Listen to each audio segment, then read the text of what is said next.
Hindi pindutan na. Nakita ako eh. Opo. Hindi bakit baldi. So, pinikita na. Opo. Mga kabukid, bali ngayon mga kabukid, yung gagawin natin, magdi-drench tayo. Kahapon nag-drench ako sa namin, sa kamatis. Bali ngayon mga kabukid, araw ng Sunday, yung talong naman mga kabukid, yung i-drench natin.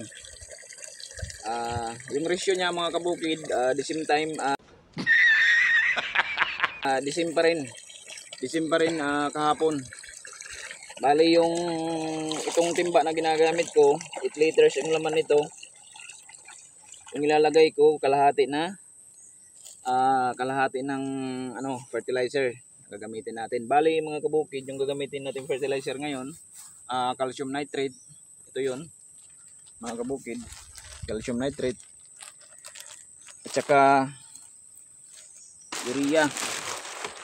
Ito yung urea mga kabukid.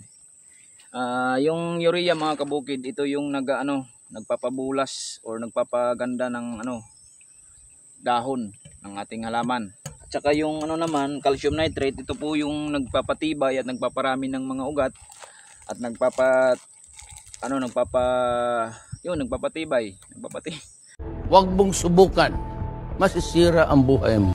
Nagpapatibay sa ating halaman. At the same time, nagpapatibay sa ugat at nagpaparami. Yan po yung kinaganda ng nito combination. Kasi nasa pa lang tayo, nursery stage. Wala pa tayo sa vegetative. So first application natin ngayon mga kabukid, paglalagay ng abono, urea at saka calcium nitrate. Inuulit ko mga kabukid, yung ilalagay nating abono dito, kasi 8 liters lang yung laman ng timba ko. Bali 75 grams ng calcium nitrate yung ilalagay ko. 75 grams mga kabukid. Yun, mga kalahati lang mga kabukid, kalahating takal nito, 75 grams. Then yung pangalawa, yung ilalagay ko, ito mga kabukid, urea. 75 grams din mga kabukid, kalahati din, kalahating takal ng lata na to. Yun, ihalo lang natin mga kabukid. Then i-dissolve natin mga kabukid.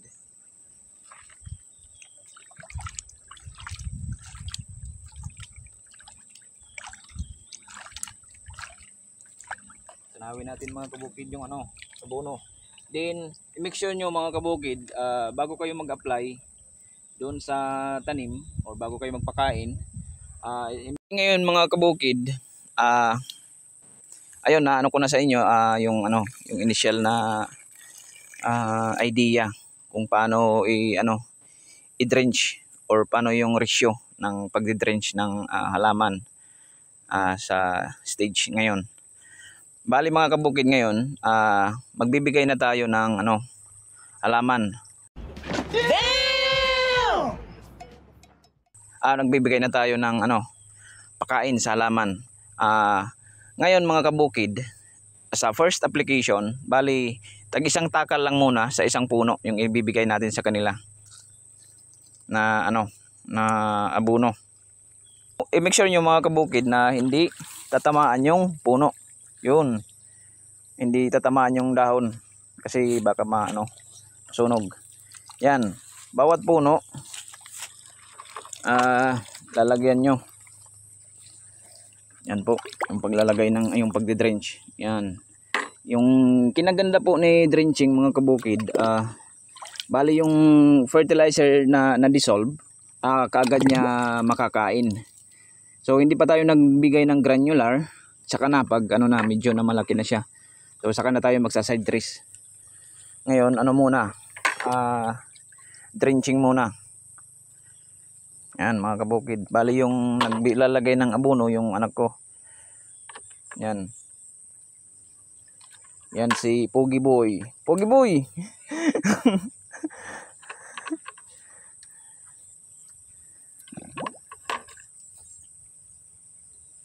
Yan para kaagad matuto sa trabaho. Tinuturuan natin.